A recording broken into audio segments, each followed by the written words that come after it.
తిరుపతిలోని శ్రీ గోవిందరాజస్వామి వారి బ్రహ్మోత్సవాల్లో రెండో రోజైన మంగళవారం స్వామివారు దేవేరులతో కలిసి చిన్న శేష వాహనంపై భక్తులకు అభయం ఇచ్చారు.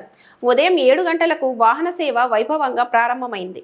4 మూడ వీధుల్లో ఊరేగిన స్వామివారికి భక్తులు అడుగడుగునా కర్పూర హారతులు సమర్పించారు. వాహన సేవ ముందు భక్తజన బృందాల కోలాటాలు, చెక్క భజనలు ఆకట్టుకున్నాయి. కైవల్య జ్ఞాన ప్రాప్తిలో కుండలిని శక్తి జాగృతం అత్యంత ఉత్కృష్టమైనది. ఈ కుండలిని శక్తి సాధారణంగా సర్పరూపంలో ఉంటుంది. భగవంతునిలో ఐక్యం కావడానికి అవసరమైన కుండలిని శక్తి జాగృతాన్ని ప్రబోధించే చిన్నశేష వాహనం. చిన్నశేష వాహనం వాసుకిగాను భావించవచ్చును. శ్రీ వైష్ణవ సాంప్రదాయానుసారం భగవంతుడు శేషి, ప్రపంచం శేషభూతం. శేషవాహనం ఈ శేషాశేషి భావాన్ని సూచిస్తున్నది. చిన్న శేష వాహనాన్ని సందర్శించిన భక్తులకు కుండలిని యోగ సిద్ధిఫలం లభిస్తుంది. కాగా సాయంత్రం 5:30 నుండి 6 గంటల వరకు స్వామి అమ్మవార్లకు ఊంజల్ సేవ జరగనుంది. రాత్రి 7 గంటల నుండి 9 గంటల వరకు హంసవాహనంపై స్వామివారు భక్తులకు దర్శనమివ్వనున్నారు.